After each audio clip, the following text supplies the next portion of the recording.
I pozdrav ljudi, sa vama je Zoki. Dakle, ljudi moji, danas ide kao neki recap vlog 2019. Dakle, ovo je posljednji klip za ovu godinu. Kao i prošle godine, jel? Radimo sumiranje godine, jeste da vidimo kako je to Zoki prošao na YouTube i sve ostalo. Tako da, šta da vam kažem, nego možemo jednostavno krenuti sa tim recap vlogom. Dakle, u januaru znate da sam streamao novogodišnji stream, da smo imali onaj specijal za 500 subscribera tu. Uglavnom, sve u svemu tu sam onda upoznao i Predragija, što mi je jako drago. Upoznao sam jednog dobrog lika koji voli da se sprdači na maks i sve ostalo. Jako dobar lik, tako da Predragije, jako dobar lik. Sve u svemu, moj kanal u januaru nastavlja da raste. Znači, bukvalno ja mislim da je možda pao jednom samo na 498 i opet se popeo na nekih 503-4 subscribera. Februar mesec, ja mislim da smo tu krajem februara ili početkom marta krenuli onaj najgledaniji serijal, a to jeste Druženje sa fanovima. Dakle, ljudi moji, svi ste podržali taj serijal, što mi je bilo, baš mi je bilo bukvalno kao Zoki snima Druženje sa fanovima i svi to vole da gledaju. Zašto ja ne bi onda nastavio to da snimam? Tako da obavezno mi pišite dole u komentarima da li biste voljeli da snimam i sljedeće godine Druženje sa fanovima i obavezno mi pišite s kim bi voljeli da snimam. Dakle, ako imate nekog ko bi baš voli da se sprda i sve to, postavlja neka pitanja, tako da slobodno mi pišite dole u komentarima da li biste voljeli da snimam Druženje sa fanovima drugu sezonu, jel? Bukvalno drugu sezonu, da kažem.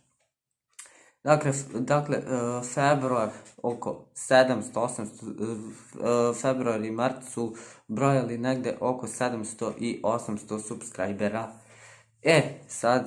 Sad stižemo na april mesec. Dakle, ljudi moji, šta da vam kažem, april mesec, trudio sam se isto, snimao sam Druženje sa fanovima. Bukvalno sam snimao po 2 epizode za vikend, da bi imao šta da izbacim.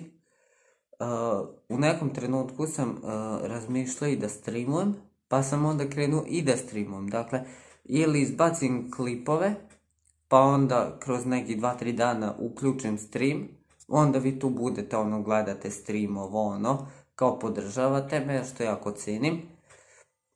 I tako je bilo negde do 22.4.2019. kad je Zoki konačno stigao na 1000 subscribera, ali ujutru kad sam se probudio, YouTube mi je skinuo 5 subscribera, onda sam imao 995 subscribera i onda kod Predragija u live-u sam tražio da mi se opet svi subscribe na kanal Zoki. Zašto tražio da ti se subscribe? Zato što je glupi YouTube propao i morao je da mi skine tih 5 subscribera.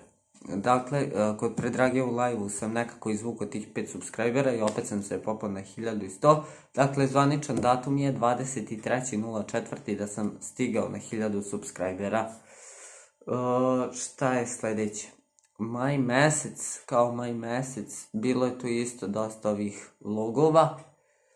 Imali smo onaj najgledaniji klip, ako se sećate, kako gledati film Balkanska međa, oko 16.900 pregleda, što čini najgledaniji klip na kanalu, tako da hvala vam svima. Maj mesec je, čini mi se, malo manje bilo streamova, ali opet trudio sam se i da snimam i da sve obaveze rasporedim oko YouTube-a, da stignem i da snimam i da streamam. Tako da to je to. Jul mesec, bukvalno što da vam kažem tu. Penalty challenge, 100.000 pregleda. Dakle, najmoćniji smo za sad. Prvi čovjek koji je stigao na 1000 subscribera i na 100k u jednoj godini. Lol, šalim se. Tako da šta da vam kažem, ljudi moji. To je jul mesec. Dakle, bukvalno tu sam basket snimao, penalty, Fudbal sam snimao, ne znam nija šta sam snimao. Imali ste onaj specijal za 1000 subscribera sa Srkjem.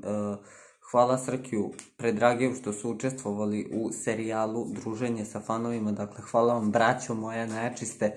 Sad ovu godinu da izgrmite što više sa subscriberima. Ljubi vas brat. Šta još da vam kažem? August mesec, svi znate da smo imali onaj vlog sa titelske slave, skoro 900 pregleda, Zoki Nači, lol, niko se nije sliko sa mnom, Rip Zoki, gasi YouTube kanal, šalim se, lol. Tako da, August je isto izgrmeo, tad sam i položio vozački, što mi je jako drago, dakle, sad sam sve završio, konačno sam se zaposlio u septembru 20. Tako da sam opet, kako da kažem, nabavio sebi bolju opremu za snimanje, tako da to je to, dakle, septembar mesec i zapošljenje, da tako kažem, za mene, oktobar, novembar, decembar, to ne moram ni da pričam, tu sam isto, ajde, nekako izvlačio one reakcije, sve to isprozivo sam Kiku na max, dakle, morala je da plače, lol, šalim se. Tako da, to je to, kupio sam novi komp, šta da vam još kažem ljudi moji, to bilo to za ovu 2019. godinu, hvala vam svima od srca na 1000 subscribera, na 100.000 pregleda, na neverovatnoj podršci ljudi moji, mislio sam da ću stići možda i na 2K subscribera, ali nema veze, tako da to bi bilo to za ovaj klip, srećna vam nova 2020. godina, sve najbolje vam želim, da vam se sve želje ispune. Mi se vidimo na live streamu 1. januara. Streamovat ću PES, Become a Legend, krećemo u Premier ligu, tako da to je to. Srećna vam nova godina, sve najbolje. Vidimo se na live streamu. Poz. Ajde.